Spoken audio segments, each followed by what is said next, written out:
Ninny here from ninnysnapkins.com, and today I'm going to show you how I decorated this beautiful paper mache heart box. This is an awesome project for Valentine's Day or even for Mother's Day. So we recently received a shipment of paper mache items, and these 8-inch heart boxes like I'm decorating today were one of the cool things that we got. We also have these 12-inch chocolate boxes, which are also really nice, and they have holes on the side so that you can tie a ribbon through. But today I'm going to be working on the 8-inch box. Now the first thing that we need to do if we're going to decoupage our box is to paint it with white paint. I'm going to be using Fusion Mineral Paint in the color Picket Fence, but you can use any shade of white that you like or any kind of water-based paint, such as craft acrylics or chalk paints. Because I'm going to be doing my decoupage with rice paper today rather than napkins, one coat of white paint is going to be sufficient. So I'm just applying it thinly here. Fusion Mineral Paint dries really quickly, which is really nice because we can continue on with our project in a matter of minutes. If you live in a humid environment or you're even less patient than I am, then I recommend having a hair dryer or a heat tool, and that'll dry the paint in about 30 seconds and we can continue on with our project. So I've sped this up a little bit so that you can just see the whole painting process without having to watch it in real time. I painted the sides of the lid and the sides of the box. At this time, I didn't do the bottom or the insides, but I do later paint the inside with the dark color paint that I'm going to use. So now we're ready to go ahead and decoupage the top of our box. I've chosen these two beautiful ITD collection papers. And I just basically matched the patterned paper to a color that I found in the floral paper. So I'm just figuring out the placement of my design here. Luckily, an A4 sized paper like this one fits really well on this 8-inch heart box. So I have lots of options. And if I wanted to place it the way it is now, I would have had to do a little bit of paint blending, which I was honestly trying to avoid for this project because I was looking for something very quick, simple, easy beginner project for you guys. So I do, as you'll see in a moment, I do opt to just cover the entire box lid with the paper, and that worked out really nicely. So to apply my rice paper onto the box, I'm going to be using Fusion Decoupage and Transfer Gel. And like all the other products that I've used in this video, it can be found at ninnysnapkins.com. Comes in two different sizes. This is the larger size. And I'm using my 1-inch decoupage brush to just apply a generous layer of this glue. You don't want to go too thin or you're going to get bubbles and wrinkles. Whenever I'm working with rice paper or any kind of heavier decoupage paper, I do prefer to use a gel like this one. If you've seen any of the videos where I'm working with napkins for my decoupage, you'll notice that I do tend to use a varnish instead as my adhesive. I just like the way that the thinner varnishes work better with napkins. I don't recommend a heavy gel or glue when decoupaging with napkins. So while it's not totally necessary, I do like to wet my rice paper before I apply it. So I've actually just removed it from the table for a second because my fine mister bottle tends to leak and I didn't want to get water everywhere. But I've just used a fine spray to dampen the paper. It's not dripping wet, but what this does is relaxes the paper a little bit and makes it easier to apply. It makes it far easier to avoid any wrinkles and bubbles. And it lets the glue kind of seep through it so that if you do miss any bits underneath, that the paper will still adhere really well. And I want to point out that I just lifted this rice paper and placed it back down 3 or 4 times. That is one of the advantages of rice paper over napkins, is that it's a lot more durable. And if you don't get it in the right position the first time, you can lift it back up and place it back down again, which you definitely cannot do with a napkin. So now I'm just taking my Fusion Decoupage and Transfer Gel again and my same brush, and I'm applying a coat over top. I tend to usually start in the middle and work my way out, using my brush as a squeegee to push out any bubbles or wrinkles. You'll notice that I'm applying the rice paper onto the lid while it's still whole, rather than tracing out the heart and cutting it with scissors, which is another possibility, but I prefer to do it this way. And I'm going to show you later how we sand off the excess, which means that I don't have to perfectly line up a heart that I've cut out on the lid of the box. I just find this to be the more effective way of doing it. Now I'm working on the sides of the box, and I've realized that this one patterned paper is going to be large enough to cover the entire sides. Which is really nice to know that. So if you're going to purchase one of these 8-inch heart boxes, you are only going to need one A4 patterned paper to cover the sides. So basically choose an A4 paper for your lid and a different one for your sides, and you will definitely have enough. So I've measured the width of the box, and now I'm going to cut this paper into 3 strips. Which are going to be slightly larger than the width of the box, because again, I want to leave some excess hanging off of the top and the bottom of the box so that I can sand it later.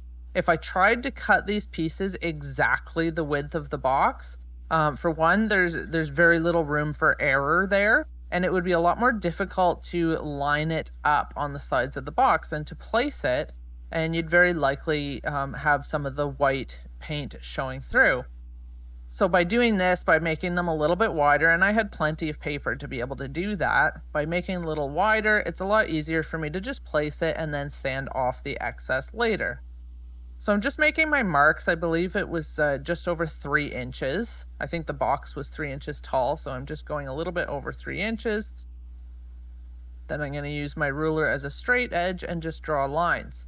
I'm drawing on the back of the paper and doing my measurements on the back of the paper so that we don't have to worry about these pencil marks later. So now I'm just going to take a pair of scissors and I'm going to cut out those 3 strips of paper. I'm going to have a little bit of this sheet left over, which we can save for another project. And you might ask, what would you do with such a small piece? But I've seen some people do some really effective kind of collages and backgrounds for mixed media by using small scraps of rice paper. But this piece is actually big enough that you might be able to do something with it. So there, I've cut my 3 strips, and now I'm going to do the exact same thing that I did with the box lid. I'm going to spray them with water again to make them a little bit more flexible and to relax the paper a little bit, and then use the Fusion Decoupage and Transfer Gel to glue it onto the sides. Now I'm just testing now to see how it will fit, but I am going to cut off those white ends on the paper. And just coincidentally, these 3 pieces went around the box almost perfectly. I do overlap them a tiny bit, just again, so I don't see any of the white paint showing through. And while we're talking about white paint, you might be wondering, why did we paint the box white if we're going to be applying a decoupage paper over top and you're not going to see any of that white paint?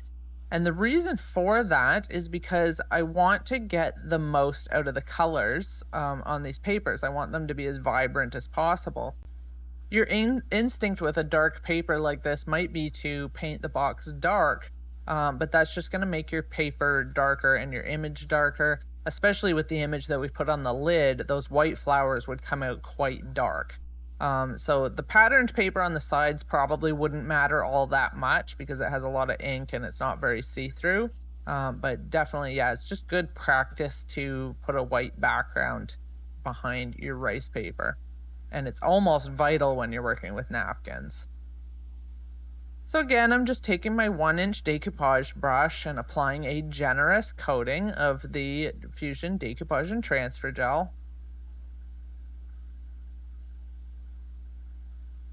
And then off screen, I'm going to wet this piece of paper again. And as I said, it's just damp. I'm just dampening it. You may find it easier to spray the back of the paper because when there's ink on the front, it can sometimes cause a bit of a resist. And then I'm just placing it on there and smoothing it out with my hands.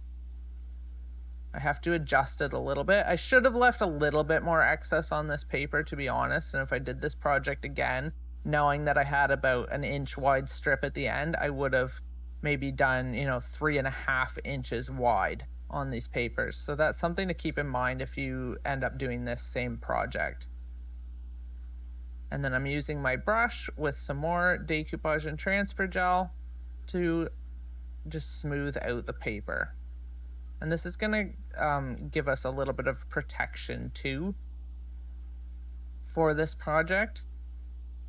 Now at the end of this project, I didn't varnish it, but you totally could if you really thought that you needed that extra protection. If you think that the box is going to get handled a lot, I would recommend putting some polyvine varnish on it. Probably just the decorator's varnish would be fine. But for this case, I found the decoupage and transfer gel was enough. And as I said before, it does dry totally matte, so you really don't see it at all. So there's my first piece on. And now I'm going to go ahead and apply the second piece. I'm going to overlap the papers just slightly. We've gotten in a lot of these different paper mache items at ninniesnapkins.com recently, and we're really enjoying them. I find that it's often kind of difficult to find things that you can decoupage or you can decorate. And we do make some wood items, and Darlene from the Rustic Refinery actually makes some wood items as well. She cuts all her own wood with her scroll saw and her table saw. She's much braver than I, and she does have those available on our website as well, so you can purchase those. But yeah, so we always said we had a lot of stuff to decorate the things, but we didn't have a lot of the things to decorate, and now we do. I found this supplier of these paper mache items, and yeah, they're just awesome. So far we have eggs, we have bunnies, we have all kinds of different shapes and sizes of boxes. Soon there's going to be a lot of different ornaments. There's tissue box covers. There's just so many things, and the company that makes these keeps coming out with more and more all the time. So I know for me, it's really opened up a whole new world to me that, I don't just have to upcycle things and refurbish things. And as much as I love doing that, this is easy, and they're really quite affordable as well. So. And the other thing that I really love about the paper mache items is, unlike vases and glass bottles that we do, or a lot of the wooden projects that we do, and I don't mean the cut wood, but if we're finding things in thrift stores that are already painted or they're already stained, or these paper mache items require almost no prep at all. We don't have to apply any kind of primers. They don't need to be sanded. They're just ready to go. You can throw on a coat of paint and get started right away. So if you haven't given any of them a try yet, I do highly recommend grabbing a few things, and they make a good kind of last minute gift too. If all of a sudden you think, oh geez, I haven't gotten mom anything for Mother's Day or for her birthday or something, you can do something like this box in about an hour, and it's ready to give almost immediately. So I skipped ahead a little bit here because I think you get the point of how to apply the rice paper, but I did just want to show you what I did here at the end. So I started the first paper right on the point of the heart, and this one just ended at the exact same spot with a little bit of overhang. So I just overlapped it over the first piece, and that'll help to hold them down. And it actually looked pretty seamless once it dried. You couldn't really tell where the rice paper ended. So now this lid of the box is totally dry, and you do have to make sure it is very dry at this point. If you don't have some kind of a drying tool, I would recommend walking away and leaving it for at least an hour, if not overnight, to dry. But you can use a normal hair dryer as well. So with a pair of scissors, I'm just cutting off some of the excess to make it a little bit easier when I do go to sand. So now I'm just going to grab my little emery board. We sell these at ninniesnapkins.com for just $1. So I would grab a few of those in your next order because they are life-changing when you're doing decoupage. If you don't have an emery board or nail file, you could also use a sanding block or a piece of sandpaper. And what I'm doing is I'm just gently dragging the emery board across the corner. Now, because these paper mache boxes are basically cardboard, you may actually end up doing a little bit of damage to the corners as you're doing this. Unlike, if we were working on wood, that wouldn't really happen. But the damage was very minimal and it was very easily covered up by paint after. Because as you'll see, I'm going to paint the edges of this lid. So I really wouldn't worry about that. But yeah, you do have to be kind of gentle here. But you can see how nicely the sanding cuts the edge. It's really nice, clean cut, and it's very, very satisfying to do. These emery boards have a finer grit and a coarser grit. When I'm working with napkins, I tend to use the finer grit side, and when I'm working with rice paper, I use the coarser grit side.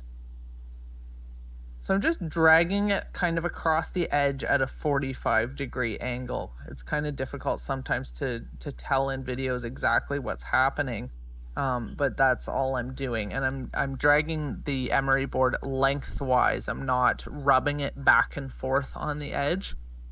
And this is why I say it's so important for this paper to be dry, because if you were trying to sand it and it's still wet, you're gonna cause the paper to pull on the corners, and we definitely don't want that. Okay, so once we have all that excess rice paper sanded off, we can go ahead right away with some more decoupage and transfer gel and just make sure that those edges are all glued down really nicely. And you can see that the damage that I was talking about to the edges of the cardboard is very, very minimal. In fact, you can barely see it. And you can put a whole other coat over the entire top of the box lid if you desire. So I've set the lid aside now to dry, and now I'm just doing the exact same thing on the bottom of the box. I'm just sanding off any little bit of excess paper from the edges of this box. And once that's done, I'm going to go ahead and do a little bit of painting. So I have my Fusion fan deck here just to find a color that I think goes really well with this. And I have chosen the color Cambridge. It matched both the flower and the patterned paper very well. And I'm going to take my sponge dauber or my pouncer and get a little bit of paint on it. You don't want too much, so I'm adding some paint and then I'm knocking some of it off again. And first I'm going to go around the top of this box edge, and that'll just clean that up and make that look a lot better, so you don't see the white anymore. And then I'm going to go ahead and do the same thing to the edges of the box lid.